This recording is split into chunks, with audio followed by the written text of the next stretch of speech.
మేషరాశి వారికి చూసుకున్నట్లయితే మీ పంచమాధిపతి అయినటువంటి రవి జూలై 17వ తేదీ 16వ తేదీ నుంచి గురువుని వెళ్ళి కలుస్తున్నాడు రవి.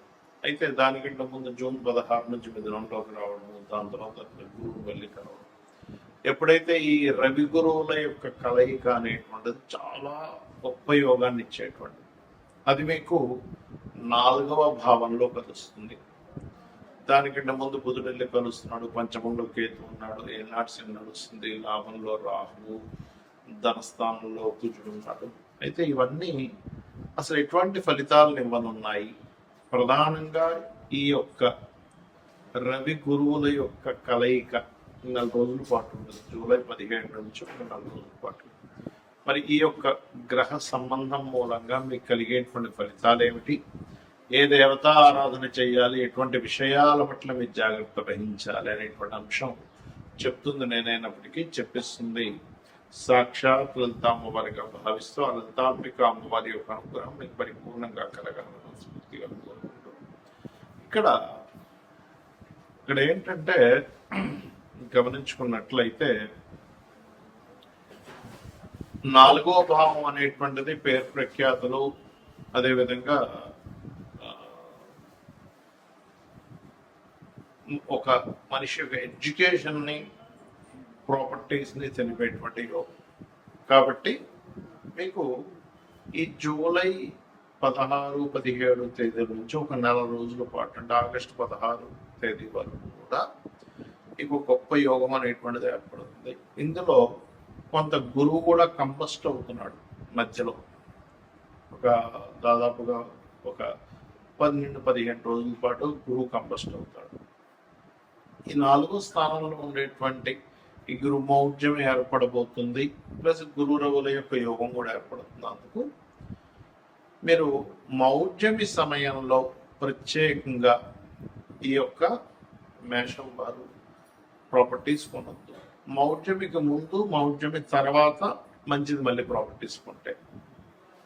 ఈ 2 గ్రహాల యొక్క కలయిక అంత గొప్ప యోగాన్ని ఇస్తుంది. అయితే రైతులకు కానివ్వండి, అదేవిధంగా భూమిని నమ్ముకొని బ్రతికేటువంటి రియల్ ఎస్టేట్ వారికి కానివ్వండి, ఇది వర్తిస్తుంది ప్రధానంగా.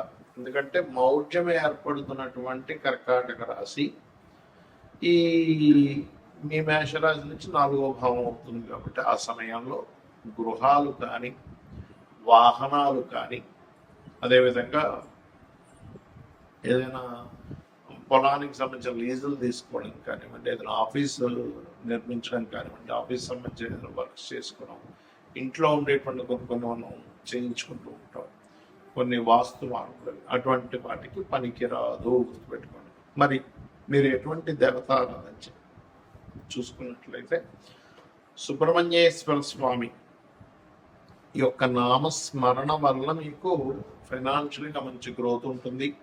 గణపతి యొక్క ఆరాధన చేయండి, అన్ని విధాలు బాగుంటుంది. ఈ మౌఢ్యమి సమయంలో అసలు ఎలాంటి పనులు చేయాలా, అన్ని పనులు చేయకూడదు చాలా మంది అడుగుతున్నారు. వివాహాలు, నిశ్చితార్థాలు, గృహ ప్రవేశాలు, గృహ ఆరంభాలు చెయ్యరు. ఇది మరి నార్త్ సైడ్ వాళ్ళకి వర్తించదు అంటారు. మనమే ఎక్కువగా ఇది పాటిస్తూ ఉంటాం. నార్త్ సైడ్ వాళ్ళు పట్టించుకోరు. కాకపోతే దాని ప్రభావం ఉంటుంది. ఎంతైనా కూడా మనకి వర్జము, దుర్ముహూర్తము, యమగండాలు ఇవన్నీ కొన్ని ప్రాంతాల్లో వర్తిస్తే, కొన్ని ప్రాంతాల్లో వర్తించినప్పుడు అలాగే మరి ఇది అలా అవుతుందా అంటారు చాలా మందికి. కానీ ఇది అలా ఉండదు. యూనివర్సల్గా ఇది దాని ప్రభావం చూపిస్తుంది.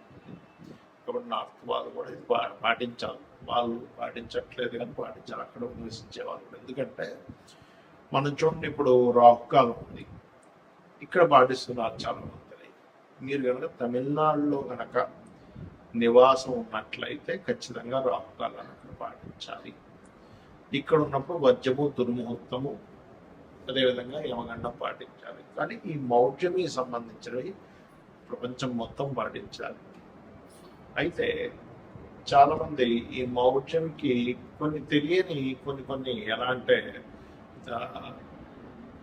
రెగ్యులర్గా చేసేవి కూడా ఆపుతూ ఉంటారు. అంటే అలాగా ఉద్యోగం వచ్చింది, ఉద్యోగంలో జాయిన్ అవ్వాలి, మౌఢ్యములతో సంబంధం లేదు, అది మీ యొక్క జీవితానికి సంబంధించినటువంటి మీ నిత్య జీవితంలో మీకు డబ్బులు రావాలంటే కాబట్టి మౌఢ్యమితో సంబంధం లేదు.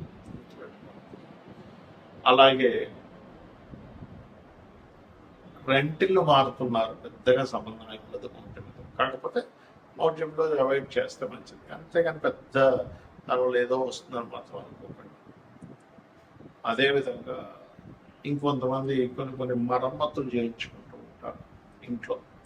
ఏమైనా వాస్తు దోషం ఉంది, మౌఢ్యంలో చేయించుకోవచ్చు, ఏమీ సంబంధం లేదు.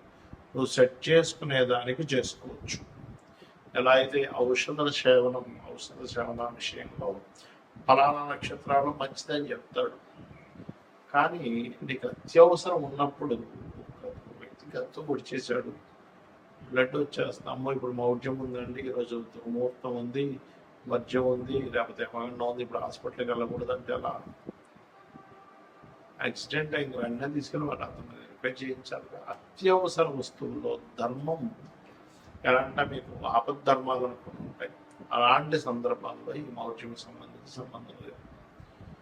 అలాగే మరొక విషయం ఏంటంటే, ఇప్పుడు నేను మీకు ఇందాక ఒక్కొక్క రాశి వాళ్ళకి మీకు చెప్తూ వచ్చా ఈ మౌఢ్యమి సంబంధించిన విషయం. మేషం వారికి ఈ ప్రాపర్టీ విషయంలో, వృషభం వారికి అగ్రిమెంట్స్ అని, మిథునం వారికి ధన విషయంలో, కర్కాటకం వారికి అప్పుల విషయంలో, లేకపోతే బాధ్యతలు స్ట్రక్ అవ్వడం అని, సింహం వారికి ఇన్వెస్ట్మెంట్స్ అని, కన్య వారికి బిజినెస్ రిలేటెడ్, తుల వారికి జాబ్ సంబంధించిన, మరియు అదేవిధంగా వృచ్చికం వారికి దూర ప్రాంతాల్లో అంటే ఉపనయనాల సంస్కారాలు, ధనస్సు వారికి ఏమో షేర్ మార్కెట్ అండ్ ఇన్సూరెన్సెస్, మకరం వారికి ఏమో వివాహ సంబంధించిన, మరియు ఈ కుంభం వారికి ఏమో మన ఏదైతే ఇందాక చెప్పుకున్నామో ఈ అప్పులు ఇవ్వడం తీసుకోవడం, జాబ్ సంబంధించిన, మరియు అదేవిధంగా శత్రుత్వాల విషయంలో మీనం వారికి సంతానం సంబంధించిన. ఎందుకు అంటే వాళ్ళ లగ్నం నుంచి ఆ భావం ఆ స్థానం అవుతుంది. అన్ని విషయాలు కాదు, పర్టికులర్గా వాళ్ళ పర్సనల్ చాట్లో ఈ విషయంలో జాగ్రత్తగా ఉండాలి. యూనివర్సల్గా జరిగే కొన్ని శుభకార్యాలకు ఎందుకు శుభకార్యాలు చేయరు ఆ సమయంలో అంటే, గురువు యొక్క దృష్టి, శుక్రుడి యొక్క దృష్టి, రవి యొక్క కిరణాల చేత, రవికి అతి సమీపంలో వెళ్ళడం మూలంగా వాటి యొక్క ప్రభావం తగ్గిపోతుంది. వాటి ప్రభావం ఎప్పుడైతే గురువు ప్రభావం తగ్గిపోయిందో అక్కడ కలిగేటువంటివి ఏమిటి, యూనివర్సల్గా జరిగేవి ఏమిటి, బంగారం యొక్క ధర సంబంధించిన విషయంలో బాగా డౌన్ ఫాల్ అవ్వడం ఆ సమయంలో, ఇంకా విచిత్రంగా ఫ్లక్చువేట్ అవ్వడం ధరల విషయంలో జరుగుతుంటుంది అనమాట ఆ టైంలో పర్టికులర్. అలానే మీరు చాలామంది ఏంటంటే, నేను చాలాసార్లు చెప్పాను, 1 year నుంచి చెప్తున్నాను, బాగా పెరుగుతుంటుంది, తగ్గుతుంది, 50 సార్లు అయినా జరుగుతుంది, డోంట్ వరీ అని. ఇక్కడ చాలామంది చేసే మిస్టేక్ ఏంటంటే, వాళ్ళ జన్మజాతకాలలో రవి గురువులు పాడైపోయి ఉంటే తెలియక బంగారంలో ఇన్వెస్ట్మెంట్ చేస్తున్నారు. దానివల్ల తెలియకుండా హైలో ఉన్నప్పుడు కొన్నాను, తగ్గినప్పుడు అమ్మడం జరుగుతుంది. కాబట్టి నేను చెప్పేది ఒకటే గుర్తుపెట్టుకోండి, ఈ బంగారం విషయంలో కూడా ఈ మౌఢ్యం ఫ్లక్చువేషన్స్ ఇస్తుంది. రవి గురువుని కంబస్ చేయడం వల్ల. అదేవిధంగా మరొక విషయం ఏంటంటే, ఇది జల సంబంధించిన విషయాలు, సునామీలు ప్రపంచవ్యాప్తంగా కొన్ని ఈ ఆరోగ్య సంబంధించిన విషయంలో కూడా దీని యొక్క ప్రభావం పెరగనుంది ఈ కంబస్ట్ వల్ల. కాబట్టి అందరూ కూడా కాచి చల్లార్చిన నీటి తాగండి, మరియు కాస్త నీటి ప్రాంతాల దగ్గరగా ఉండే వాళ్ళు కాస్త దూరంగా ఉండండి. అదేవిధంగా ఇది ఒక రకంగా చెప్పాలంటే ఒక జీవాత్మ సంయోగం అంటూ ఉంటారు. ఎవరికైనా ఈ కాంబినేషన్ ఉన్నప్పుడు వాళ్ళకి ఇంట్యూషన్స్ కూడా బ్రహ్మాండంగా పనిచేస్తాయి చెప్పాలంటే, ఒక డిగ్నిఫైడ్ నేచర్లో కూడా వెళ్తూ ఉంటారు. కాకపోతే ఏంటంటే, మనకి యోగము అంటారు జ్యోతిష్ శాస్త్రంలో, మన జన్మజాతకంలో కానీ గోచారంలో కానీ 2 గ్రహాల కలయిక, లేదా ఒక గ్రహం ఒక రాశిలో ఉన్నప్పుడు యోగము, ఒక గ్రహం ఒక నక్షత్రంలో ఉన్నప్పుడు యోగము, గ్రహంతో కలిసి ఉన్నప్పుడు ఇంకొక యోగం, 2-3 గ్రహాలతో కలిస్తే మరొక యోగం. ఇలా యోగము ఏర్పడి గోచారంలో ఇచ్చే రిజల్ట్స్ చాలా బలంగా ఉంటాయి, గుర్తుపెట్టుకోండి. యోగం ఏర్పడకుండా ఇచ్చేటువంటి రిజల్ట్స్ వేరు, 2 గ్రహాలు కలిసినప్పుడు వేరు. కాబట్టి మీరు ఏం చేస్తారంటే, మీకు జన్మజాతకం తెలియదు, అసలు ఏం చేయాలో అర్థం కావట్లేదు, మీ డేట్ ఆఫ్ బర్త్ లేదు, అలాంటప్పుడు కూడా ఏం టెన్షన్ పడకుండా సూర్యనారాయణమూర్తి యొక్క ఆరాధన, లలితా సహస్రనామాలు, వీలైతే లలితా సహస్రనామాలు సూర్య భగవాను చూస్తూ ఓం భానుమండల మధ్యస్థ భైరవీ భగవాన్ నమః మంత్రం చేయండి అనేది చాలా బాగుంటుంది.